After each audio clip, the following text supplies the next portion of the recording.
j'ai pris le chien, j'ai dit à ma meuf, est-ce que tu veux bien me filmer dans la forêt? Je vais faire des monologues et on va voir ce que ça donne. Et en fait, c'est là où ça a trouvé une résonance, exactement comme quand Eminem a dit, en fait, je vais montrer exactement qui je suis et où j'en suis. Et je me suis un peu inspiré de ça, de dire, mais au lieu de chercher indéfiniment à cacher mes défauts, si je les mets en avant, il se passe quoi? Un matin, on s'est réveillé et bim, 40 piges. Comment ça va les Quadras? Bienvenue dans votre univers, bienvenue dans Quadra. Ensemble, on va parler des joies et des galères de la quarantaine. Vous savez, cette période où vous vous rendez compte que ce qui prend plus de poids que vous, ce sont vos responsabilités. Alors installez-vous bien, merci à ceux qui s'abonnent, pensez à mettre la petite cloche et le petit pouce pour ne rien rater de Quadra, mais surtout, laissez vos commentaires, vos histoires, vos anecdotes, pour peut-être vous aussi venir au micro de Quadra. Quadra est diffusé sur les plateformes audio comme Spotify, Apple Podcast, Deezer, etc. Mais aussi sur YouTube et sur les réseaux sociaux, Instagram et TikTok, quadra.podcast. Dans chaque épisode, je serai avec des personnalités inspirantes qui viendront nous raconter leur parcours, leur vision de la quarantaine, comment ils l'abordent, comment ils la vivent, comment ils l'ont vécu pour certains, mais aussi avec des experts qui viendront aussi nous parler de la quarantaine dans la société aujourd'hui.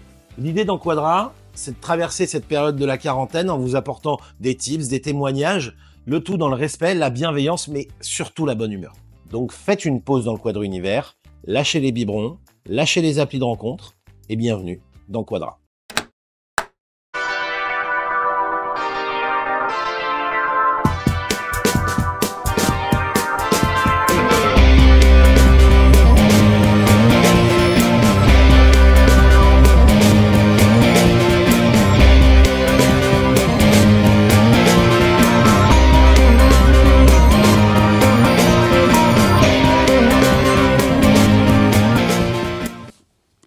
Comment ça va les Quadras? Aujourd'hui, je reçois Arthur Gomez. Arthur Gomez, je l'ai découvert dans une vidéo qu'on m'a envoyée sur les nouvelles stars. On en parlera tout à l'heure. Et Arthur Gomez, il a une particularité pour ce podcast, c'est qu'il a 32 ans. Mais il a des visions des choses qui résonnent parfaitement avec notre génération. Il est sur scène avec son spectacle Please Stand Up. Et surtout, on va se poser une question particulière parce qu'Arthur est spécialiste du rap. Et ma question, ça sera évidemment celle qu'on se pose tous, les Quadras. Est-ce que le rap, c'était mieux avant? Arthur Gomez, comment ça va? Salut, ça va trop bien. Et bon. toi? Écoute, ça va. Je suis content, on va parler hip-hop un peu. On va parler hip-hop. On l'avait déjà fait avec Rémi de Daron TV, qui est un gros ponceur de rap. Et d'ailleurs, on avait parlé de Dr. Dre, mais je viendrai là-dessus après.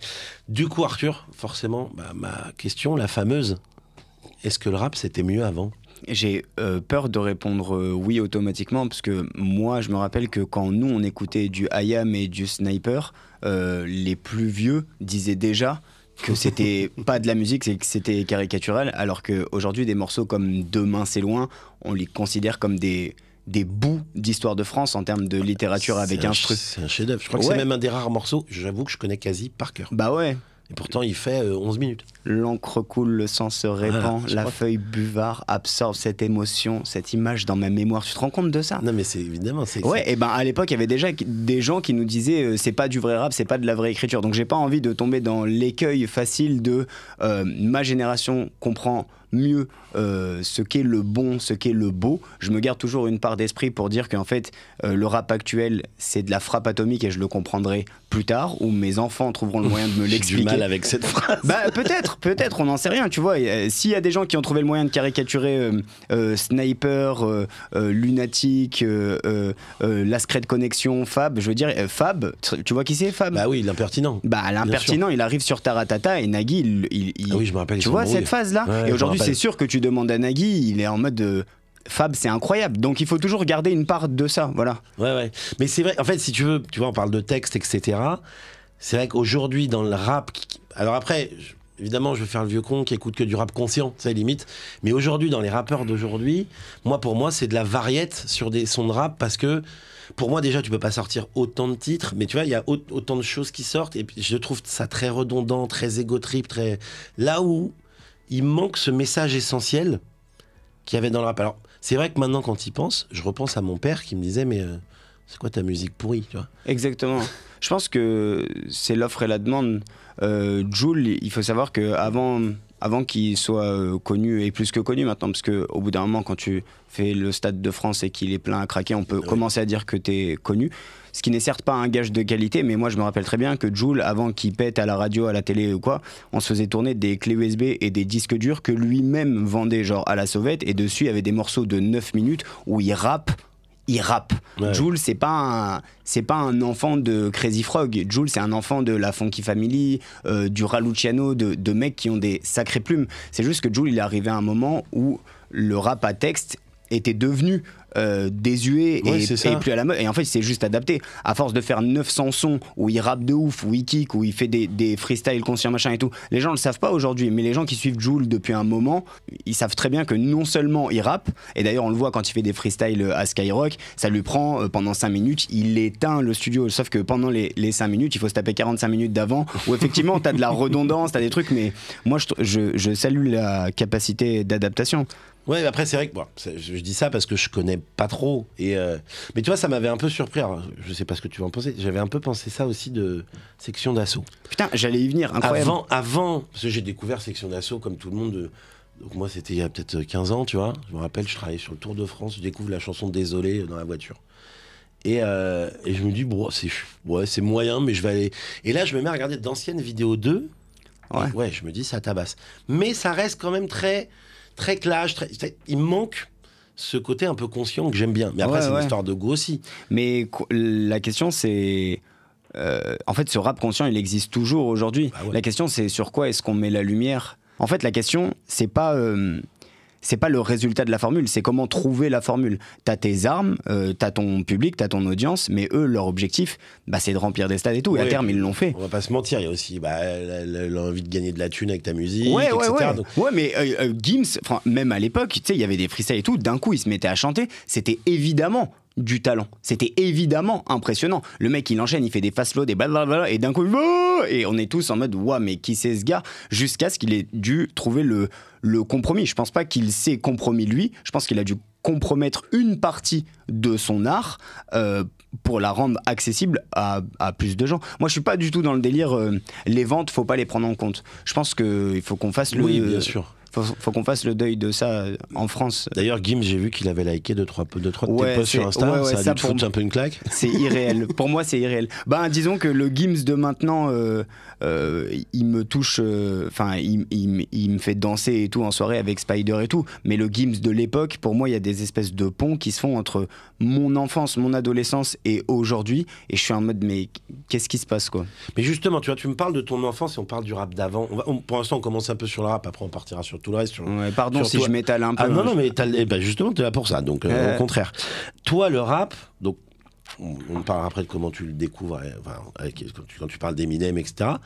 Mais j'ai l'impression que justement, t'as une vraie culture rap. Quand j'entends culture rap, c'est-à-dire que c'est comme moi, je suis un fan de rock. Je m'arrête pas au rock de ma génération. Sinon, je m'arrêterais à Metallica, tu vois. J'écoute aussi des trucs qui datent d'il y a 60 ans, etc. Et j'ai l'impression que toi, le rap, c'est pareil. C'est-à-dire que, vu que tu as 32 ans, j'imagine que tu écoutes des trucs que moi, j'écoutais vraiment quand j'étais minot. Tu vois. D'où ça te vient, cette envie d'aller le découvrir? En fait, j'ai une grande sœur qui a 50 de plus que moi. Et elle écoutait des sons de gens qui avaient 50 de plus qu'elle. Donc, très vite, ça tournait dans la maison les Don Shoah, les Oxy, les Assassins, les trucs comme ça. Et, que des refs. Ouais, et en fait, ma sœur, c'était vraiment un pirate à l'époque, parce que tu sais, c'était le début des CD gravés et tout ça. Ouais. Et en fait, dans la cour de l'école, moi j'étais genre en CP, CE1, on était les seuls à avoir un ordinateur qui peut graver. Genre, c'était au tout début. Ouais. Émule, la moyeur, machin. Avec les deux CD. Voilà. Ouais. Et du coup, j'allais voir, on a créé un business parallèle, genre. J'allais voir les grands en CM1, CM2, ceux qui commençaient à avoir de l'oseille. Par oseille, j'entends argent de poche, j'entends je sais pas, 20 € par an, genre. Et j'allais les voir et je leur disais, c'est quoi tes musiques préférées? Ils me faisaient une liste. Et le lendemain, je venais avec un CD, des 15 titres, et je leur disais, si tu le veux, c'est 5 €. Le CD, il coûtait 80 centimes. Quelle histoire de bénéfice. Et c'est comme ça que j'ai découvert des sons. Parce que quand ils me demandaient de les télécharger, bon, déjà, le gros problème d'Emule et de la moyeur, c'était une fois sur 3, tu tombes sur un film de boule, c'est une catastrophe. Mais quand c'était le bon son et que tu sais, les gens, ils te demandaient, il y avait des crossovers à l'époque de genre genre t'avais Rof qui posait sur du Bob Sinclair, tu sais, c'était une période où la musique c'était n'importe quoi. Sûr. Et du coup c'est comme ça que j'ai découvert le côté éclectique du rap à une période où il était hyper qualitatif. En fait, cette époque, la condition pour faire du rap, c'était d'être fort. C'était pas de répondre à un style, à un flow, à une gestuelle. C'était beaucoup plus le fond que la forme. Ouais, bien sûr. Et moi, c'est vrai que c'est ça que j'aimais, que j'ai l'impression d'avoir perdu un peu aujourd'hui. Il y a quelques rappeurs aujourd'hui qui je trouve qu'on du fond. Un Youssoupha, moi je rêve d'un truc, c'est de le recevoir, tu vois. Il est incroyable. Je relance l'annonce, Youssoupha. Même des Big Flo et Oli. Au début, je me disais, c'est quoi ces deux gamins? Et en fait, moi, je trouve qu'ils ont une plume dingue et un talent fou. Ouais, le freestyle d'Oli de 10 minutes. Ah, son frère, là, t'as vu ça? Ils ont, moi, je les ai découverts avec le Rap Contenders, parce ils sont passés par là aussi, comme Nekfeu et tout. C'est une ligue de battle rap en France. C'est fascinant. Et j'ai vu leur premier battle. Ils étaient à deux. Ils devaient, je sais pas, ils étaient mineurs de ouf, genre, et ils étaient trop forts à deux sur scène. Et ça a lancé l'histoire, quoi. Bah, c'est un peu ce qui a manqué, je trouve, à ma génération, c'est les battles. Ah ouais. Et les battles, pour moi, je découvre les battles, et on va y venir après, justement, à Eminem. Moi, je découvre les battles grâce à 8 Mile, tu vois. Ouais. Bah, la France découvre les battles grâce à 8 Mile. En France, j'avais jamais vu de battle. Et c'est ouf que la France, par exemple, tu sais, au Québec, ils ont vachement plus cette culture du battle depuis beaucoup plus longtemps. Je pense que c'est aussi parce que c'est collé aux États-Unis. Ouais. Mais aux États-Unis, les battles, c'est une institution. Ça veut dire que tu n'es pas un MC, tu n'es pas un lyriciste si t'es pas passé par le battle rap. Et je trouve que nous, on a tellement cette culture du verbe, de la joute verbale, du machin, tu sais, ne serait-ce qu'en plateau télé, un machin. Et je me suis posé la question longtemps, pourquoi est-ce que le battle rap en France s'est arrivé aussi tard? C'est parce que les clashs verbaux, c'était à la télé. Et à la télé, les rappeurs, on les caricaturait, on se foutait de leur gueule. On les invitait quasi jamais, voilà. Ça se passait toujours mal. Voilà, d'une part parce qu'on avait des a priori sur eux, et d'autre part, quand ils commençaient à prendre la parole, ils commençaient à dire des trucs beaucoup trop incisifs et pas assez caricatural pour le coup, pour que ça soit télévisuel et pour que ça aille dans leur sens. Bah, moi j'ai des souvenirs de plateau avec Ministère Hammer, on faisait tout pour essayer de les enfoncer, sauf que les mecs, ils tenaient la route, quoi. Ouais, tout le temps. Tu vois, heureusement, il y avait un Passy qui relevait bien le niveau, mais ouais, ils essayaient tout. Puis en plus, ils avaient eu des problèmes avec la justice, avec sacrifice de poulet, etc. Donc, en fait, ils les invitaient que pour ça. Il n'y avait pas ce qu'il y avait derrière. Non. Tu as une passion donc pour Eminem. Le titre de ton spectacle, ça s'appelle Please Stand Up, donc en référence à cette fameuse chanson d'Eminem, grâce à laquelle on l'a découvert en France. C'est quoi ce truc qu'il a en plus pour te passionner à ce point? C'est l'honnêteté. Et dans un monde qui est très axé sur l'ego et dans un milieu qui est très axé sur l'ego, le premier réflexe quand on se lance dans le rap, on se soucie d'avoir l'air de quelque chose. Ouais, et Eminem a pris le contre-pied de ça, autant physiquement que dans ce qu'il raconte, que dans toute son attitude. Son travail, c'est le contre-pied. Et moi, je trouve que le contre-pied, dans l'art, et même dans la vie, c'est ce qu'il y a de plus pertinent. Moi, les moments les plus intéressants dans ma vie, c'est quand j'ai rencontré quelqu'un, qu'il avait l'air de quelque chose, qu'il avait l'air de penser des trucs. Et en fait, en discutant, je me rends compte que je suis complètement à l'ouest. Ouais. Et en fait, Eminem, je trouve que c'est un contre-pied parfait. Dans cette culture où on avait l'habitude de voir des mecs giga musclés, giga bling bling, giga truc. Lui, il pose sur son album avec des sacs poubelles parce qu'il travaille au Burger King, parce que machin. Et en fait, je me suis très vite identifié à ce truc-là parce que je viens d'un milieu, jamais je vais dire défavorisé parce que ça serait mentir, mais bien populaire, quoi, à Grenoble. Et nous, en fait, nos points de repère, bah, c'était le monde du travail, tout simplement. Et en fait, Eminem, aujourd'hui, on appelle ça le white trash et c'est la misère totale. Mais pour nous, en fait, c'était juste, bah, les gens, ils ont des tafs normaux. Et voir que lui, en fait, il l'assumait complètement, c'est ce qui m'a fasciné en premier. Ouais. Parce qu'en plus, c'est vrai que cet album, donc, sur Marshall Mathers LP, donc moi je suis plus âgé que toi quand je le vois arriver. Moi, cet album, je dois avoir quoi, 13-14 ans. Ouais, moi j'ai genre 7 ans. Et quand il arrive, en fait, j'ai des demi-frères qui sont. Leur mère est américaine et c'est comme ça que je découvre. Oh. Grâce à William. Et je ne comprends pas ce qui se passe dans cet album. Mais juste, j'entends un truc qui n'a strictement rien à voir. Et moi, je sors à peine de l'ère Tupac à ce moment-là. J'étais team Tupac plus que Notorious, mais je sors à peine de l'ère Tupac. Donc on est Tupac il décède en 96. Je suis un peu dans toute une phase où j'écoute du Nelly. Tu vois, je commence un peu à me mettre dans le rap ricain. D'ailleurs, mon style change à ce moment-là. Ouais, tu te mets un pansement sur la joue et tout. Tu vois, enfin, je m'habille plus du tout pareil. Et là, il y a Eminem qui déboule avec cet album. Et je viendrai après sur une chanson en particulier, parce que je voudrais avoir ton avis sur celle-là. Ouais. Mais toi, t'as 7 ans à ce moment-là.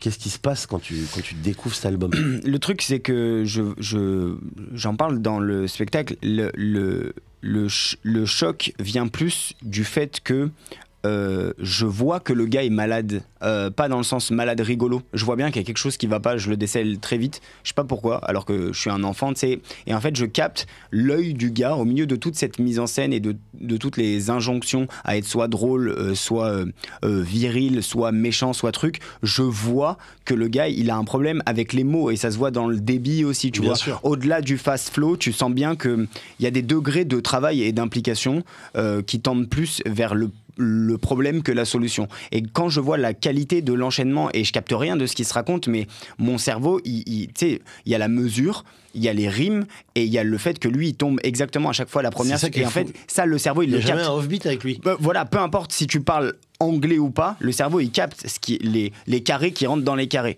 Et en fait, à partir du moment où tu as une rose des vents qui rentre dans une rose des vents, je me dis waouh, qu'est-ce qui se passe?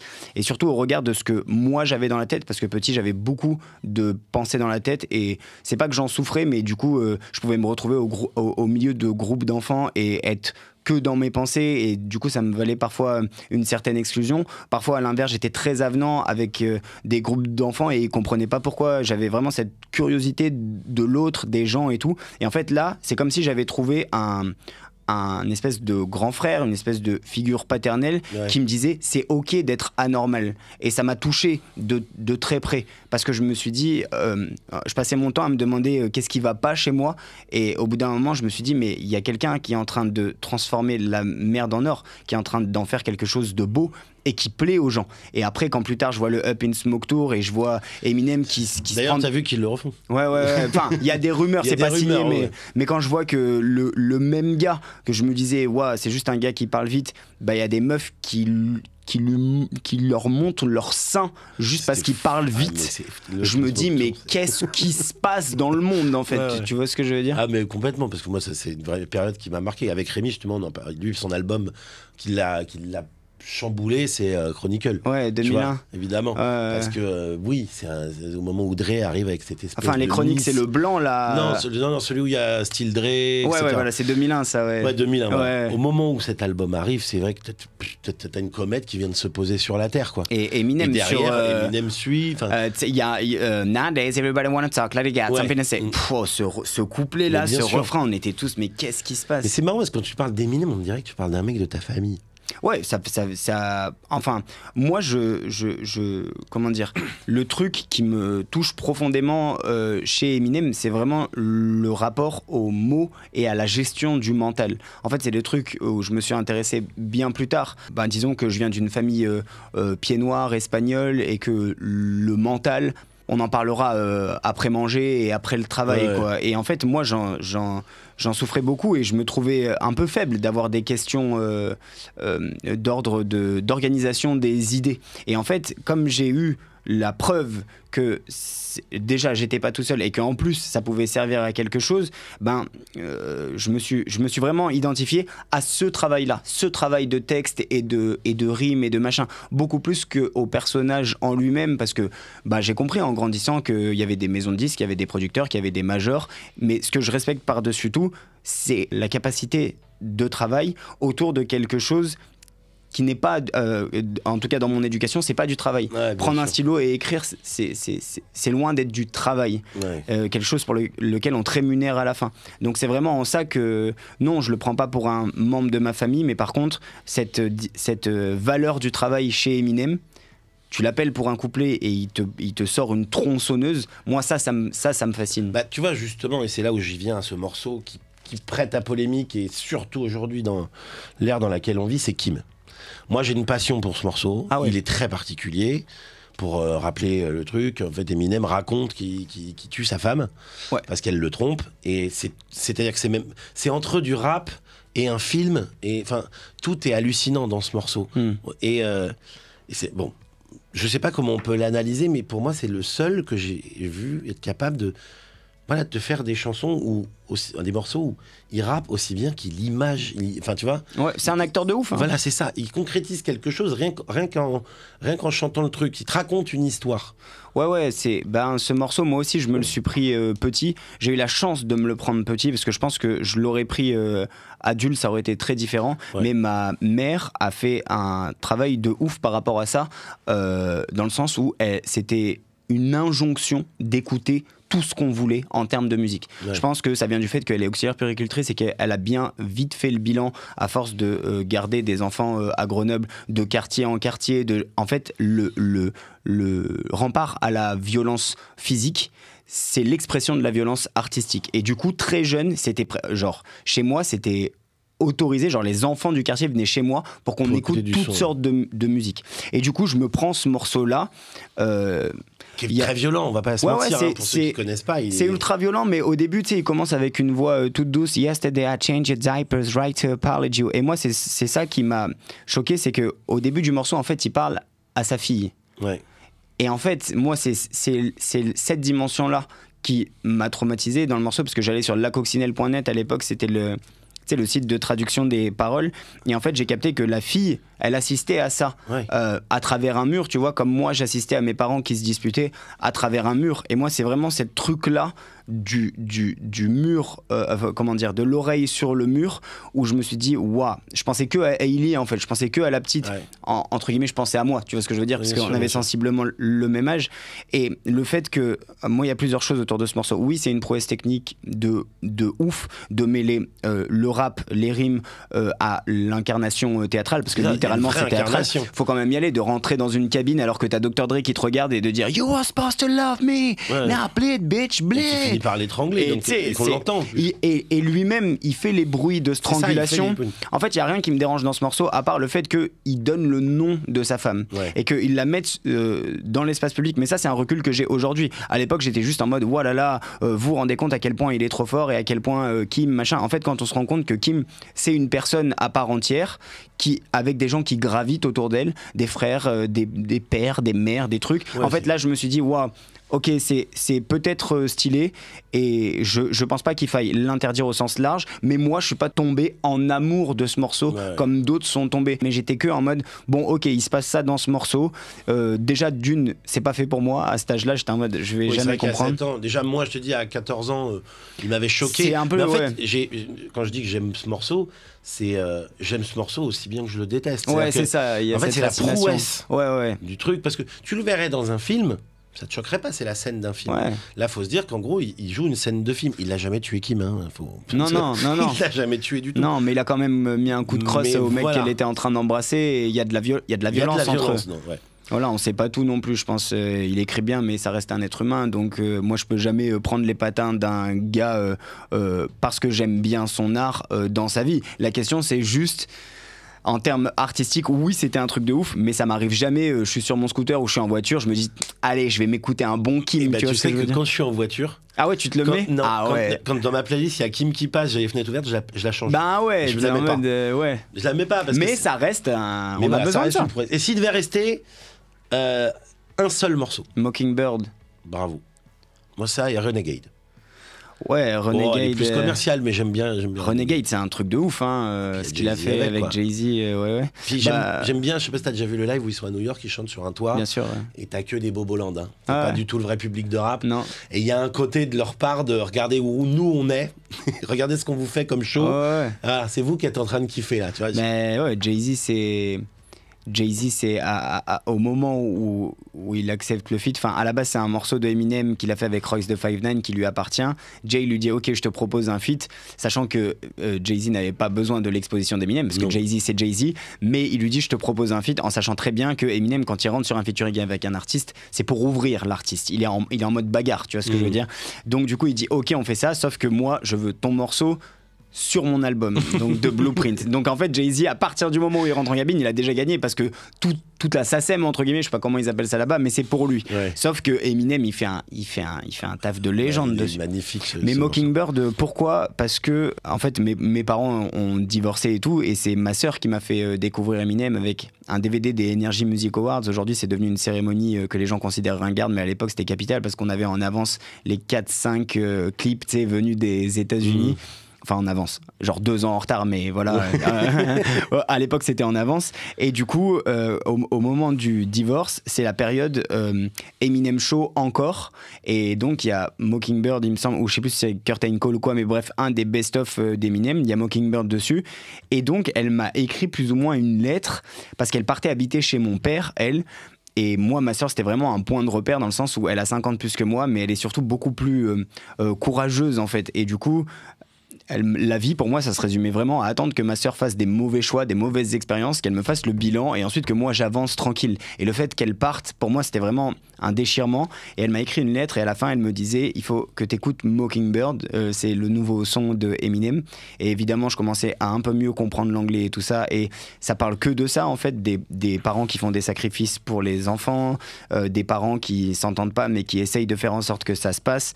Et c'était exactement ce qui nous arrivait. Et puis le refrain Everything's gonna be alright, maybe one day we'll wake up and this will all just be a dream. C'était exactement les mots que j'avais besoin d'entendre, à tel point que je lui ai dit est-ce que tu peux m'écrire ça sur un morceau de papier? J'ai pris ce morceau de papier et je suis allé me le faire tatouer. Genre j'ai Mockingbird qui est écrit là, et ça m'a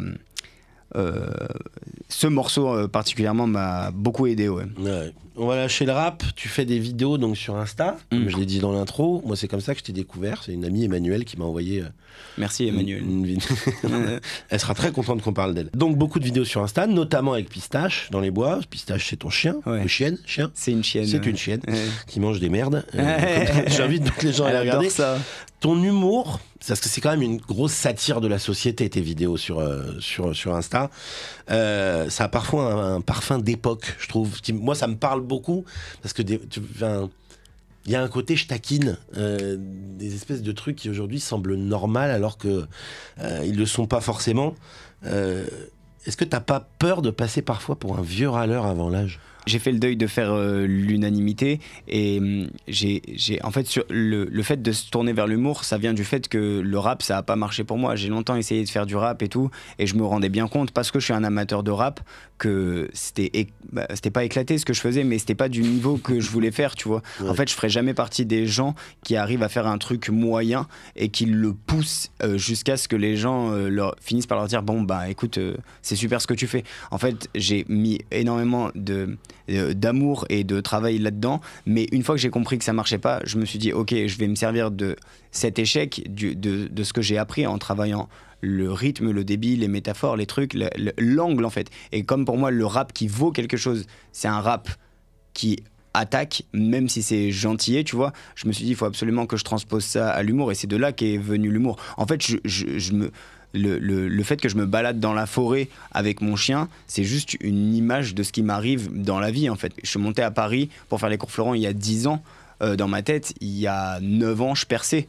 Et tu vois ce que je veux dire, la même chose que toi il y a 20 voilà. ans. Donc Et en fait, je me suis dit mais c'est pas possible, je vais pas passer ma vie à attendre après les autres. J'ai pris le chien, j'ai dit à ma meuf est-ce que tu veux bien me filmer dans la forêt, je vais faire des monologues et on va voir ce que ça donne. Et en fait c'est là où ça a trouvé une résonance, exactement comme quand Eminem a dit en fait je vais montrer exactement qui je suis et où j'en suis. Et je me suis un peu inspiré de ça, de dire mais au lieu de chercher indéfiniment à cacher mes défauts, si je les mets en avant il se passe quoi? Et comme je suis un gars qui en société casse un peu les couilles, dans le sens quand quelqu'un va se confier à moi, va me parler d'un trauma et tout, je vais avoir tendance à pas lui mettre dans la gueule, je peux écouter et tout ça, mais je vais aller au plus vite à la solution.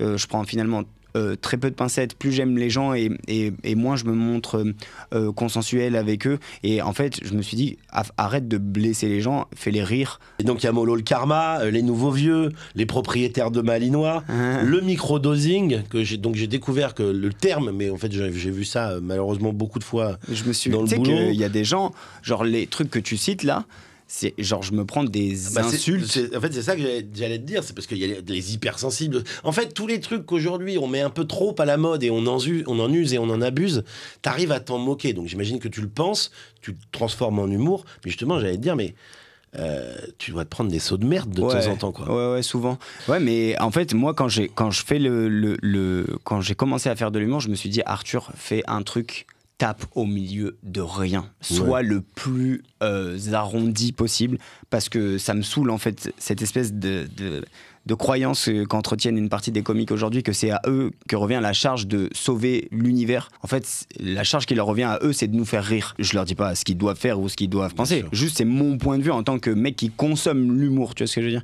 Donc quand je commence l'humour, je me dis, gros, vraiment, tape au milieu de rien, machin. Et donc, je fais la vidéo sur les Malinois. Pour moi, c'était pas du tout un truc de ouf que de dire...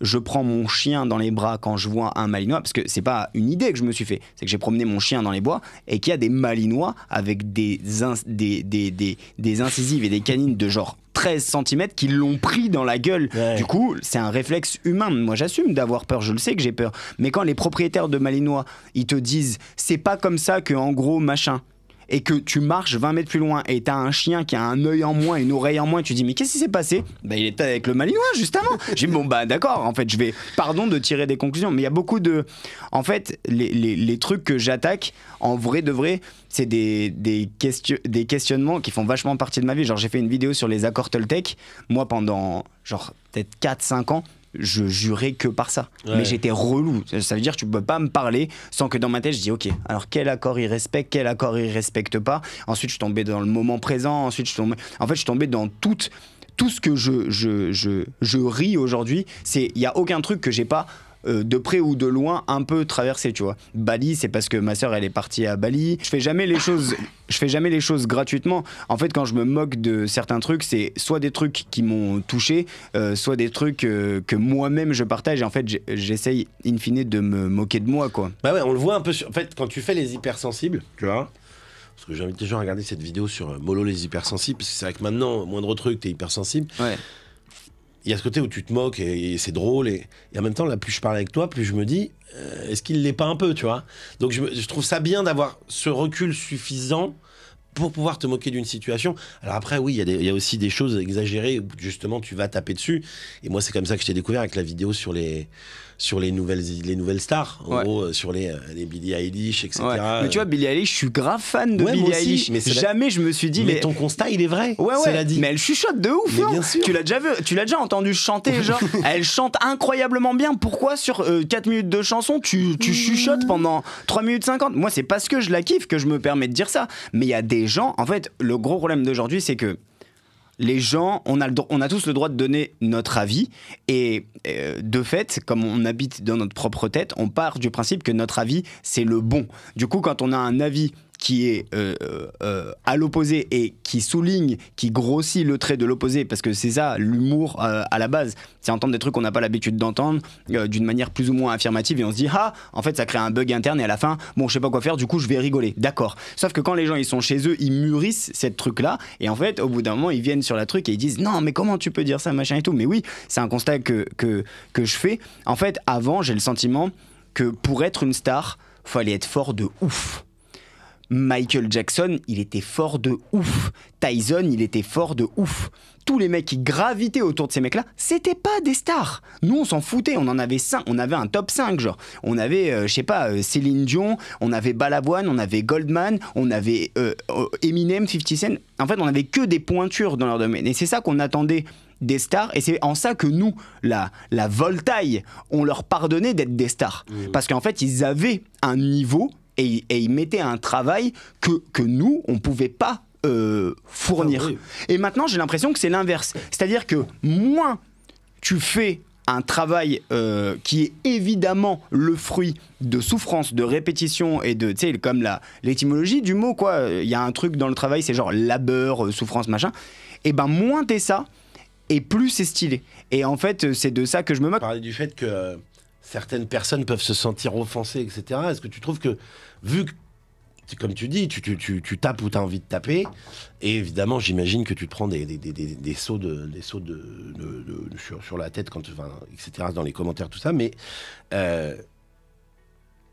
est-ce que les gens sont justement pas trop sensibles et qu'ils ont mis leur sensibilité, leur propre sensibilité en point de mire et ils oublient qu'ils peuvent prendre un peu de recul sur les choses. Déjà, je me plains jamais des commentaires et des critiques que je reçois. D'une part parce que je considère que c'est le jeu, et d'autre part parce que quand je vois ce que certaines meufs de mon entourage qui ont sensiblement mon âge et qui disent genre 10 fois moins se ramassent dans la gueule, je me dis dis rien, genre dis rien, parce que je vois en fait que au début j'y croyais pas, au début je me disais bah non les gens ils exagèrent et tout, et maintenant que j'ai vraiment le point de comparaison, je me dis bon allez on va faire l'impasse sur ça. J'ai pas envie d'imposer aux gens, j'ai pas envie de leur dire ça c'est la limite de votre sensibilité, parce qu'en fait pour moi si on dit aux gens là t'es trop ou là t'es pas assez, c'est la fin de l'art intéressant. Et je pense que dans 10 ans, on va remercier les gens qui déboulent en interview et qui disent je suis une licorne mon gars. Je pense que dans 10 ans, on va leur dire merci. Et aujourd'hui, c'est vrai qu'on est un peu en mode gros, t'es pas une licorne, parce que ça n'existe pas les licornes. C'est pas une question d'opinion, mais je pense sincèrement que ça va nous servir, parce qu'on a passé tellement de souffrance et de malaise sous silence pour plein de gens, et moi le seul endroit où j'ai entendu les gens s'exprimer à propos de ça, bizarrement c'était le rap. Je pense pas qu'il y ait des gens trop sensibles, je pense qu'il y a trop de gens qui disent aux gens comment ils devraient se comporter. T'es capable de te moquer d'un truc tout en considérant que ça existe. Ouais. Voilà, et qu'il n'y a pas de raison que ça s'arrête pour autant, quoi. Non, faut pas. Ceux qui parlent de karma tous les jours, quand tu dis mollo le karma, bon, tu te moques d'eux, mais en même temps, voilà, tu les laisses dire, tu vas pas leur dire taisez-vous. Non, jamais. Je veux dire aux gens taisez-vous, franchement, dites absolument tout ce que vous voulez dire, quoi. Ton spectacle que tu joueras donc à partir du 10 octobre 2025 à la Contrescarpe, qui s'appelle Please Stand Up, c'est quand même très original. Tu pars donc du rap pour faire ton spectacle. À quel moment l'idée te vient et comment on intègre le rap dans un spectacle d'humour ? J'ai écrit le spectacle en parallèle où je faisais les vidéos, parce que je me disais, comme je fais pas d'oseille avec les vidéos, il va falloir trouver un moyen de capitaliser sur ça, parce que je considère que mon bien le plus précieux, c'est l'anonymat, et que si je vends ce truc-là, il faut que je le vende cher. Et la monétisation de TikTok, c'est pas assez cher. Mon âme vaut pas 180 € pour des vidéos qui font 3 millions, tu vois ce que je veux dire ? Ouais. Donc je me dis, il faut trouver absolument un truc en parallèle, sachant que j'ai une formation de théâtre poussée, dans le sens où j'ai fait les cours Florent. À la fin du cours Florent, j'ai fait le prix Olga. À la fin du prix Olga, je suis rentré dans une école nationale à Agnières, là. Donc j'ai vraiment suivi le cursus où on m'a dit il faut que tu fasses ça, ça, ça et ça. Et une fois que j'ai acquis les connaissances de ça, je me suis dit bon, comment maintenant je vais trouver du travail, parce que j'ai jamais eu d'agent. Genre j'ai toujours envoyé des mails et personne m'a jamais répondu. En même temps, je peux comprendre que je sais pas, je sois un peu difficile à vivre ou quoi, donc je peux saouler rapidement, il n'y a pas de problème avec ça, mais juste je me suis dit, moi vous allez me faire une place d'une manière ou d'une autre. Et le calcul il était simple, il y a des gens qui étaient pas dénués de talent, mais qui avaient jamais fait un seul cours de théâtre, qui jouaient dans des films. Et j'ai dit mais attends, c'est pourquoi ? Ah mais c'est parce qu'ils ont 1 million de followers. Bon ben la truc elle est vite fait. Donc je commence à faire le spectacle et tout, et à un moment j'ai ma meuf elle me dit mais ça serait bien que tu montes un peu sur scène et tout. Et je dis moi tant qu'on me donne pas un 30 minutes, je monte pas sur scène. Ouais. Et dans ma tête je pense que c'était un peu un moyen de mettre à distance le truc. Et genre un jour ou 2 jours après, il y a une meuf sur Instagram qui m'écrit et qui me dit est-ce que ça te dirait de faire 30 minutes chez nous ? Genre personne propose 30 minutes à des... Et là je me dis gros, le karma, la loi de l'attraction, les machins, gros, arrête de t'en moquer. Tout ce dont tu t'es moqué, ça vient. Voilà. J'étais en mode ok, là faut pas rigoler avec ça. Donc j'ai fait le truc, et en dernière minute on m'a dit il faut un titre, et j'étais en mode putain mais j'avais jamais pensé à faire du stand-up, je connais pas le stand-up, qu'est-ce que je connais qui finit par stand-up? The Real Slim Shady, Please Stand Up. J'ai donné ça comme titre, c'était il y a genre à peu près 1 an, et en fait après il y a des gens qui ont été intéressés par ça pour m'accompagner, pour produire, etc. Donc en fait j'ai axé le truc autour d'Eminem, parce que la première version du spectacle c'était un grand n'importe quoi où j'enchaînais des vannes qui... un peu comme sur les réseaux, mais sur les réseaux tu peux couper, tu peux monter, tu peux faire des trucs différents, et en fait un spectacle ça requiert pas la même attention, tu sais les gens ils viennent, ils payent, c'est pas accessoire ça, ils s'assoient, il y a la mise en scène, il y a les lumières machin, donc là j'ai vraiment, on m'a dit en fait qu'est-ce que tu veux raconter avec ce spectacle, et la première phrase qui m'est venue c'est je veux absolument rappeler aux gens qui l'ont oublié et faire découvrir aux gens qui l'ont jamais su que le rap c'est pas un truc de mongol. C'est même une alternative puissante à la violence physique. Et je pense que si mettre des mots les uns à la suite des autres, c'est le pouvoir qui nous différencie de toutes les espèces connues dans l'univers observable, et qu'il y a des gens qui masterisent ce pouvoir, il faut leur faire confiance, putain. Tu parles de ça avec tellement de passion que je me dis, mais comment il a pu allier le rire à ça? Je rappe déjà en live, je rappe beaucoup en live, des paroles, des chansons d'Eminem et tout, et en fait... J'ai une page qui décrypte les paroles d'Eminem, les doubles sens, les triples sens et tout. Et du coup, je pars de ça et ensuite je fais des parallèles avec ma vie, enfin mon parcours surtout. Et il y a ce truc de, il y a mes idoles, pourquoi je veux leur ressembler et aller où ils veulent aller. Et en fait, en parallèle de ça, à force de... je prenais des petits boulots exprès chiants pour pouvoir dire je fais comme Eminem dans 8 Mile. Tu sais, je voulais moi sortir les poubelles quand je travaillais chez BioBurger parce qu'à la fin de 8 Mile il a un putain de sac poubelle. Et en fait, à force de me poser des contraintes pour ressembler à ça, j'ai pris goût à au labeur, quoi, que ce soit dans les petits boulots ou dans le travail, le théâtre et tout. Et du coup, voilà, après, sur le spectacle, parce que vraiment, ça fait 20 minutes que je parle, j'ai toujours pas répondu à tes questions. Comment je mêle les deux? J'alterne parenthèse sur la vie, constat sur la société, morceau de rap et comment on voit le rap en France depuis un certain nombre d'années et vers où il va, quoi. Et en gardant ce ton un peu satirique que tu as de manière générale. Ouais. Justement, à propos de l'humour, il y a un phénomène qui me marque un peu, je ne fais pas une critique forcément, mais je ne sais pas comment ça sera ton spectacle, vu que je ne l'ai pas encore vu, mais je vais y aller évidemment. Il y a une forme d'humour aujourd'hui qui marche beaucoup et les gens payent pour ça, c'est d'aller se faire vanner en impro. Et je te dis, je ne critique pas, j'ai des très très bons potes qui le font, et que j'embrasse vraiment. Comment toi tu vois cet humour-là, tu vois ce côté, je vanne mon public, voire des fois un peu trop fort et même de manière vulgaire, et ce qui fait que j'ai l'impression que le constat c'est que le public n'est plus à sa place de public. C'est comme tout, est-ce que c'est bien fait? Pourquoi est-ce qu'on a pardonné Eminem d'avoir fait Kim? Parce que c'est incroyablement bien fait. Ouais. Quand il y a des gens qui payent leur place entre 20 et 25 euros, parce que j'ai l'impression que tout a doublé, y compris 25 euros, c'est pas je parle de mon spectacle là. Mais en gros, quand tu sors beaucoup d'oseille pour aller au théâtre et qu'il y a un comique qui te dit t'es gros toi, non? Et qu'il y a un long silence après et qu'en fait ça tourne à la moquerie pure et dure, pour moi non seulement ça répond pas à ce qu'on attend de toi, mais c'est même exactement l'inverse. C'est-à-dire qu'au lieu de procurer du bonheur et de la respiration et de l'autodérision chez des gens qui peuvent avoir des complexes et de leur faire se rendre compte qu'en fait on en a tous et on est tous pareils, en fait non, il y a 99 personnes qui vont repartir contentes, mais il y en a une qui va repartir triste. Et même si l'humour c'est forcément souvent systématiquement aux dépens d'un concept de quelqu'un, je trouve ça hyper violent et hyper dur d'axer sur quelqu'un, mais il y a des gens qui le font magnifiquement, par exemple Redouane Bougueraba, quand il prend quelqu'un à partie, en fait c'est la personne qui va ressortir le plus content c'est qu'il y a des gens qui payent pour aller se faire vanner. Moi je suis très pote avec Félix Jean, on se connaît, depuis très longtemps, et Nino Arial aussi, et ils le font très très bien. C'est des monstres, tu vois. C'est des monstres, mais je pense qu'il faut, c'est comme tout, il faut laisser les spécificités des gens à ceux qui savent les maîtriser. Et si tu sais pas le maîtriser,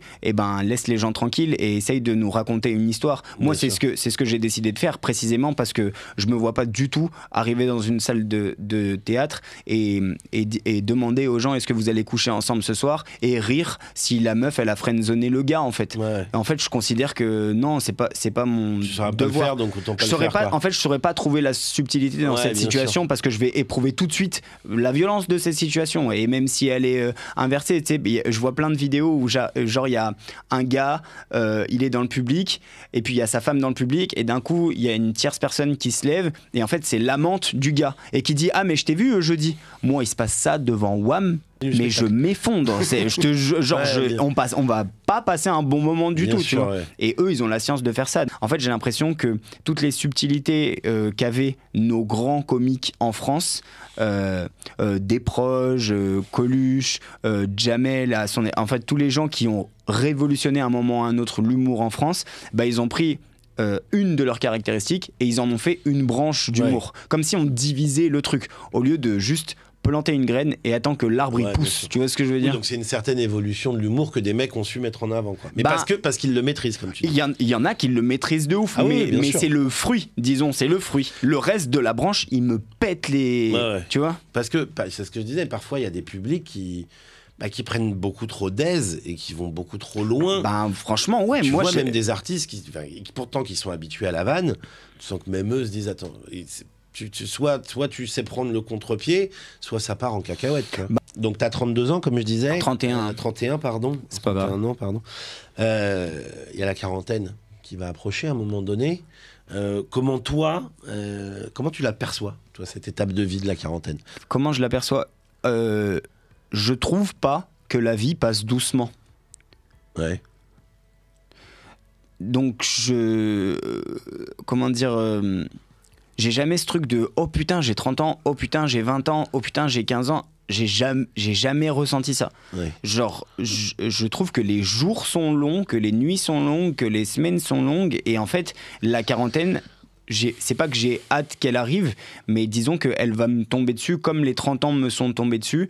Et je vais, je vais faire face à d'autres problèmes. Je vais avoir peut-être plus de responsabilités, moins de stress. Je vais commencer à prendre conscience que mon corps pourrit et que la mort, c'est pour bientôt. Je te confirme. Bah ouais, bah oui, parce qu'on a fait la moitié de notre vie intéressante, plus ou moins, tu vois, en termes de monde extérieur. C'est-à-dire que arrivé à 80 berges, bah on n'ira plus au Charlotte Bar à Bastille pour boire des tequila caramel, tu vois. Je suis curieux de savoir vers quoi mon corps et mon âme vont se tourner, puisque quand j'étais petit, je me disais, ouais, les gens de 15 ans, c'est des ouf comment ils sont vieux. Quand j'avais 15 ans, je me disais, ouais, les gens de 25 ans, mais et en fait, à partir de 30 ans, pour moi, on commençait à mourir. Et aujourd'hui, j'ai 31 ans et j'ai l'impression de commencer à vivre. Non, mais tu vois ce que je veux dire? Rappelle-toi quand on était petits, mais petits de ouf, les gens qui avaient 30 ans. Ah mais c'était des Mais très c'était grands, des vieilles pas personnes. des vieilles personnes. Dans ma tête, ils avaient besoin d'aide pour marcher. Tu vois ce que je veux dire? Et en fait, je suis en mode ah non, c'est pas comme ça que ça se passe. Et quand je vois comment mes grands-parents qui ont genre 96, 98 ans, en fait, je vois que ils se déplacent, ils ont un regard sur le monde qui les entoure, ils jouent à la pétanque et je suis en mode ok, en fait, tout va changer, mais comment dire?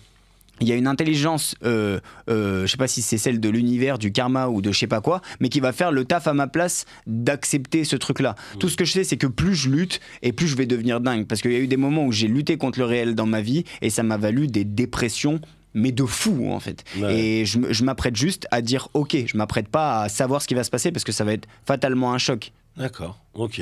J'aime beaucoup cette vision des choses. Non mais peut-être je me trompe complètement, il se passe un truc de ouf, ah, non. Aka. Ah non. Ah, moi je l'ai vécu comme toi. Donc, Ok. Les 30 ans, j'ai un peu plus mal vécu. Ah ouais. 40, j'étais très content d'avoir 40. Puis en plus, j'étais dans une phase de ma vie où il fallait que les choses avancent et changent.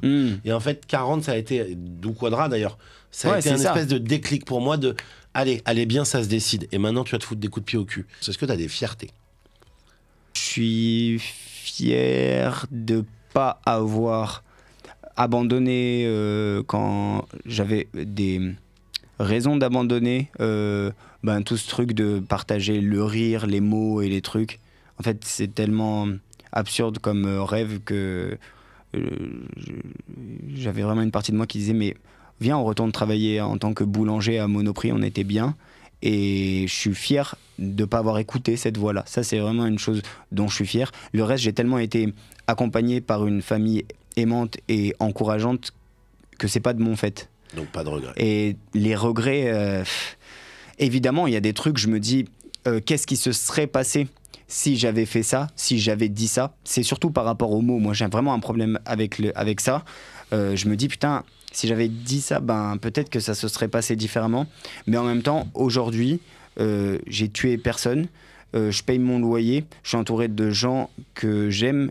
J'ai arrêté de fumer du shit et de boire de l'alcool. Et je trouve du plaisir à boire de l'eau et à courir 35 minutes. Et en fait, du coup, je regrette pas. Parce que je trouve que c'est une chance d'aimer le vide à 30 ans. Là, tu m'as mis une claque. Pourquoi? Non, mais parce que moi, c'est une hygiène de vie que je n'arrive pas à avoir et que c'est une lutte perpétuelle contre moi-même. Bah, moi, je me suis jamais dit, gros, faut te bouger ou quoi. J'ai juste rencontré une personne qui partage ma vie aujourd'hui. Ça fait 4 ans maintenant. Elle est incroyable. Et ben, on l'embrasse. Et ben, en fait, on s'est rencontrés. On était vraiment un état de schlag, quoi. C'est-à-dire que tout passait par le flou et changer son état d'esprit et tout, de conscience. Et on s'est jamais dit, allez, viens, on se prend par la main, machin ou quoi. C'est juste qu'on s'est accepté mutuellement. Tu sais, on s'est dit, vas-y, en fait. Et c'est au moment où on a dit, mais tant pis, en fait, on s'accepte comme ça, qu'on s'est dit, attends, je vais essayer d'arrêter de trucs, machin. Et du jour au lendemain, on a genre arrêté de fumer, arrêté de boire, arrêté de trucs. Et je peux toujours boire une bière le soir, mais je ressens plus ce besoin d'altérer le truc parce que je ressens de la joie à être à jeun. Donc, non, mais bon, c'est une émission, enfin, c'est un jour, je consacrerai un épisode un peu plus là-dessus et je me confierai sur certaines choses, mais pas encore. D'accord. Le travail est en route. Ok. Mais voilà, ce sera pour bientôt. Tu passes sur le grill des Quadras, même si tu n'y es pas encore. 5 questions rapides. Ouais. Idéalement, réponds en un mot. Un peu plus si jamais il en faut plus. D'accord. Attention, on y va. Le goût d'un bonbon de ton enfance qui te manque. L'arlequin. T'es le deuxième à le dire, l'arlequin. Ah ouais. Ah bah, ça me bouffait la langue. Ça coupait, c'était une torture, mais il y avait ma grand-mère et elle est morte maintenant, donc ça me rappelle ça. L'arlequin. L'émission de ton enfance qui a disparu et qui te manque. Ça peut être Le Big Deal. Le Big Deal. Eh ben, il est revenu. Mais c'est pas la même chose. Ah, c'est pas pareil. Non, c'est pas le Big Deal de Cancun. Non, c'est pas le même. Mais c'est bien, hein. Mais c'est pas pareil. Mais c'est pas pareil. Un truc que disaient tes parents qui te saoulait quand t'étais petit, mais que t'appliques quand même malgré toi aujourd'hui. Mon père me disait beaucoup, il faut que t'arrêtes de dire Et tu sais, quand je parle, souvent je mets des Tu l'as pas trop fait là. Ok, bah super, bah voilà. Mais ça me saoulait vachement parce que moi j'avais besoin de ça pour. Alors, le en fait, ça vient de. Ouais, j'ai appris ça en formation. Ah bah ça m'intéresse. Le ça vient du fait général, c'est que tu réfléchis à ce que tu dis. Moins tu vas réfléchir à ce que tu vas dire, et moins tu vas faire de Ok. Tu vas te rendre compte. Plus t'es naturel et spontané dans ce que tu dis, moins tu fais de. Regarde, par exemple, quand tu racontes une histoire, un truc qui t'est arrivé dans ta vie, tu repenses. Et là, tu fais des tout le temps parce que tu essayes de reconstruire l'histoire dans ta tête. D'accord. Quand tu racontes juste un truc qui est en train de se passer, quand tu es avec tes potes et que tu discutes juste d'un sujet, tu verras que tu mets beaucoup moins de Ah, ok. Ouais, je suis Non, mais je suis formé attends, en tu rigoles, là, tu m'as ajouté un deuxième trauma par-dessus, hein, c'est parfait. Mais non, parce qu'il y je a rigole. beaucoup de gens qui le font. Un adjectif pour qualifier la génération Z. Je les trouve incroyables. Incroyable. Ouais. Ok. J'ai fait une vidéo là-dessus, on leur donne pas assez de force. Tu dois faire quoi à 40 ans? À 40 ans, le Stade de France. On te le souhaite. Merci beaucoup Arthur. Je rappelle donc qu'on peut retrouver ton spectacle Please Stand Up au théâtre de la Contrescarpe à partir du 10 octobre 2025. On viendra le voir avec toute l'équipe de Quadras. Là aujourd'hui il n'y a que moi, il n'y a pas Farah. Tu me manques Farah quand tu n'es pas là. Elle le saura. On peut aussi te retrouver donc sur Instagram avec tes vidéos que moi je trouve très drôles et j'invite les gens à aller voir Arthur Gomez sur Instagram. Merci beaucoup. Merci à toi. Je te souhaite plein de réussites, plein de belles choses. Merci à toi aussi. Merci pour l'accueil. Franchement, c'était hyper agréable. Merci pour les questions. Merci pour la bienveillance. Merci de respecter le rythme et l'ambiance de l'invité parce que je suppose que ça doit vachement changer d'une personne à l'autre. Et franchement, t'as vraiment la science de ça, quoi. Donc bravo et je pense que dans tous les cas, si tu continues, ça va péter. Laurent Ruquier, tiens-toi bien. Donc merci beaucoup. Merci à vous qui suivez Quadras. Merci de continuer à vous abonner, à liker, à commenter, à partager parce que c'est grâce à vous que Quadras existe. On se retrouve très vite dans un nouvel épisode de Quadras. Ciao les Quadras.